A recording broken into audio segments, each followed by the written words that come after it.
Bonjour, je suis Nathalie Élise de CCB Femmes. J'aide les consultants, coachs et formateurs à développer leur entreprise grâce aux leviers et à l'automatisation que permet Internet pour avoir plus de clients, plus de temps et surtout sécuriser leurs revenus chaque mois. Alors dans cette vidéo, nous allons aborder un point essentiel à la fonction quotidienne du consultant, que chaque consultant, coach, formateur rencontre quand il recherche des clients.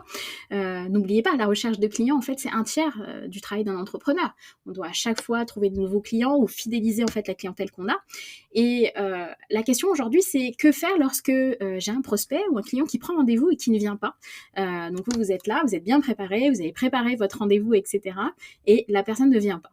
Alors, forcément, vous avez déjà eu ce genre de cas et on va voir tout de suite, grâce au diagramme que vous avez sous les yeux, comment on va gérer ces choses, cette relation avec la clientèle quand cette situation arrive. Et vous avez forcément déjà eu le cas et ça risque d'arriver si ça n'est pas encore arrivé. Donc, comme toujours, j'aime partir sur ces 3 axes. Le chiffre 3, c'est vraiment un de mes chiffres préférés.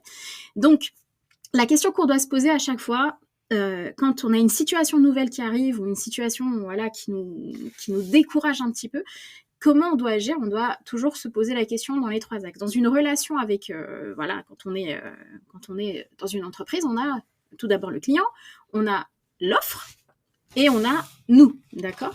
Zig Ziglar, je l'aime beaucoup, qui dit toujours que dans une relation d'entreprise, avec son client, son offre, etc., le plus important, en fait, c'est toujours vous. C'est toujours le vendeur, en fait. C'est toujours le consultant, le coach qui doit se remettre en question et qui doit se poser les bonnes questions pour faire en sorte que la relation clientèle se passe bien, que les choses se passent bien et que la vente se passe bien et que le client soit satisfait. Parce que n'oublions pas, en fait, l'objectif principal, en fait, c'est de répondre aux besoins du client et que le client soit satisfait et qu'il ait vraiment gagné quelque chose en utilisant nos services.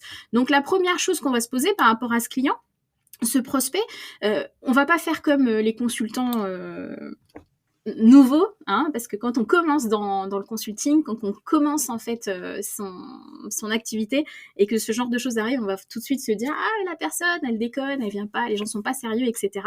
C'est vrai qu'il y a des gens qui sont pas sérieux, mais en général si la personne a pris rendez-vous sur votre agenda, qu'elle vous a laissé ses informations, son téléphone, etc., etc., c'est qu'elle est un minimum sérieuse en fait. Donc on va se poser les questions et on va toujours tout ramener au consultant lui-même et voir comment le consultant il doit réagir par rapport à ça. Donc, le client, le prospect, on rappelle, il a un désir, il a un besoin à satisfaire que votre offre, normalement, est censée satisfaire. Donc, si ce client n'est pas venu, comment on peut ramener les choses à nous ? Alors, peut-être que vous avez eu un souci technique, ça arrive, le souci technique, la personne n'a pas eu un rappel au niveau des outils qu'on a mis en place, ou tout simplement il y a eu un bug informatique, donc c'est pour ça que c'est important de mettre en place un certain nombre de rappels. Donc une fois que la partie technique est passée et qu'on sait qu'on a un tunnel de vente qui a bien fonctionné, qu'on voit qu'il y a toujours des moyens en fait de vérifier que la personne a bien reçu les textos, qu'elle a reçu les mails, etc., c'est toujours intéressant de se poser la question technique en premier, d'évacuer cette chose-là et après de voir, d'aller un petit peu plus loin.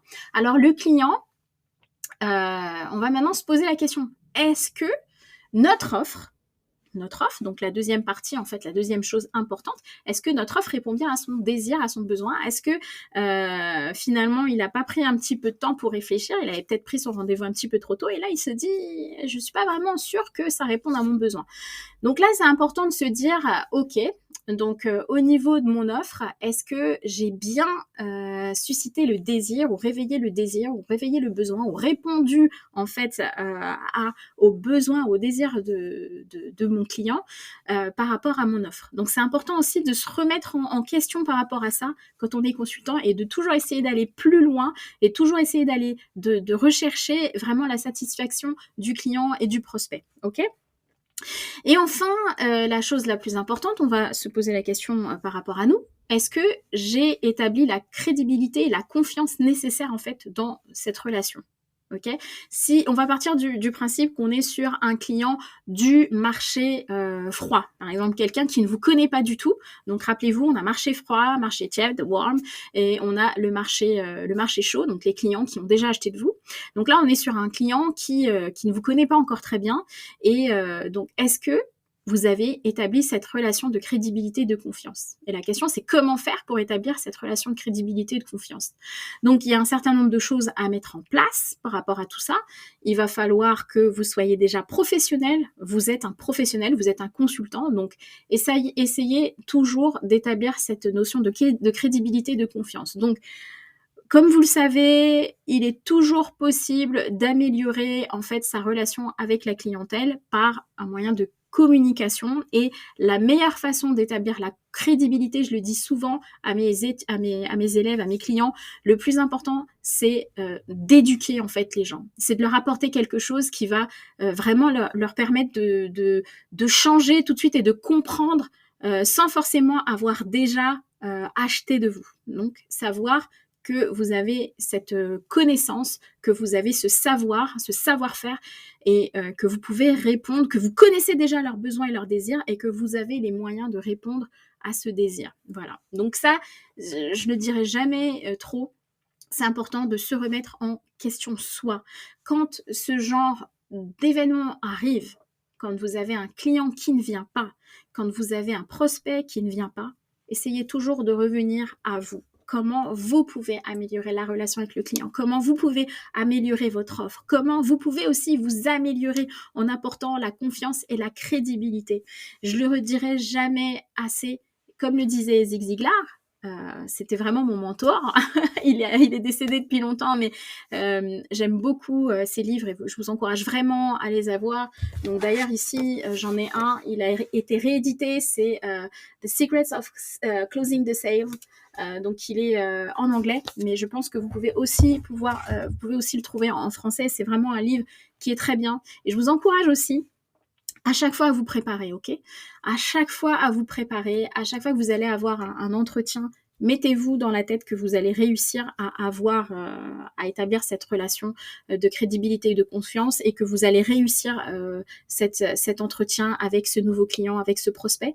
Et c'est important en fait de se mettre déjà dans cet état d'esprit-là, de se dire que je vais réussir à faire cette vente, je vais réussir à établir la communication. Si la personne ne vient pas, remettez-vous aussi dans cette position de crédibilité, de confiance en vous, et positionnez-vous comme un consultant qui a de l'expérience, d'accord ? Ça va vous construire, ça va vous permettre vraiment de vous améliorer au fur et à mesure, et de voir que la personne, elle n'a rien contre vous. Ne le prenez pas de manière personnelle. Si la personne ne vient pas, c'est soit son désir n'était pas assez grand et on n'a pas ciblé avec notre offre, avec notre communication, mais c'est certainement pas par rapport à vous. C'est certainement pas parce qu'elle vous aime pas, parce qu'elle aime pas votre tête, ou voilà, votre manière de parler ou autre. Remettez-vous déjà dans ce contexte, vous êtes un professionnel, et comment cette situation peut me faire grandir, comment elle peut me faire m'élever en tant que professionnel, en tant que consultant. Ces situations-là, on aimerait qu'elles n'existent pas, mais finalement, toute chose qui nous arrive en tant que consultant, ou même dans notre carrière professionnelle, je dirais, hein, dans notre profession, toutes ces choses, en fait, doivent nous permettre de grandir. On peut les prendre mal, et dans ces cas-là, en fait, elles nous font tomber, elles nous font sombrer, mais on doit, le plus qu'on peut, le prendre de manière positive, en se disant comment cette situation qui ne me plaît pas, ou c'est inconfortable, comment je peux grandir au travers de ça. Et je vous assure que ça va vous permettre en fait d'enlever les yeux de vous, parce qu'on est toujours centré sur soi en fait. Et en tant que consultant, on doit arrêter d'être concentré sur soi.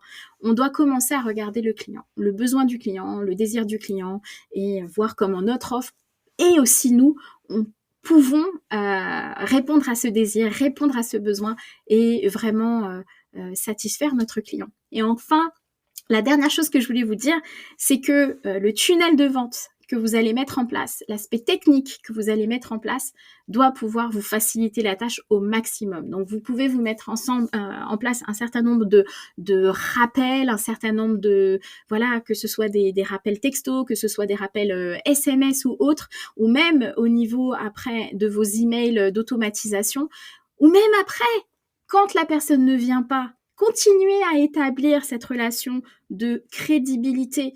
Ne paraissez pas dans le besoin. Soyez un consultant.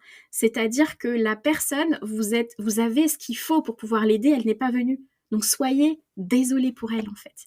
La clé, dans ce cas, c'est vraiment d'être désolé pour elle. Cette personne a raté cet entretien. Et je vous invite je vais vous mettre un petit lien avec, parce que vous pouvez en fait envoyer comme email à la personne pour lui dire, voilà, vous avez raté cette opportunité.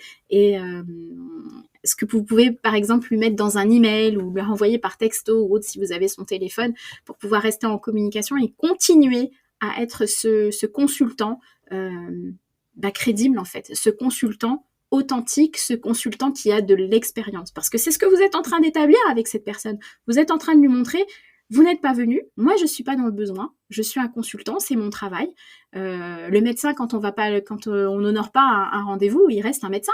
Donc vous restez un consultant, vous restez une consultante. Donc gardez cette position de consultante et restez jusqu'au bout professionnel, renvoyez un message à la personne en lui disant vous avez raté cette opportunité, etc. Voilà ce que vous avez raté. Vous lui expliquez et vous gardez votre paix, vous gardez votre calme, d'accord?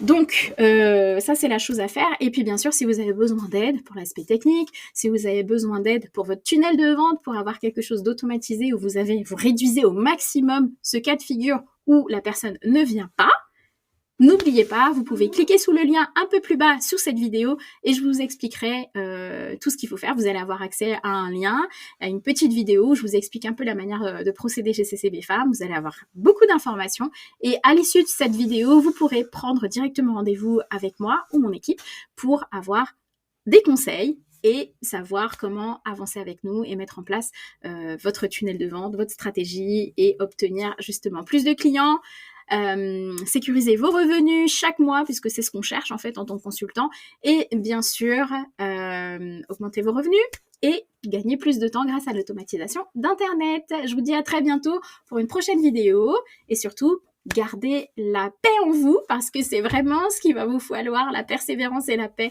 si vous voulez continuer dans ce métier en tant que consultant, coach ou formateur quand vous êtes à la recherche de clients. C'est ce qui vous arrivera pratiquement tous les jours. Allez, je vous laisse avec ça. Bye.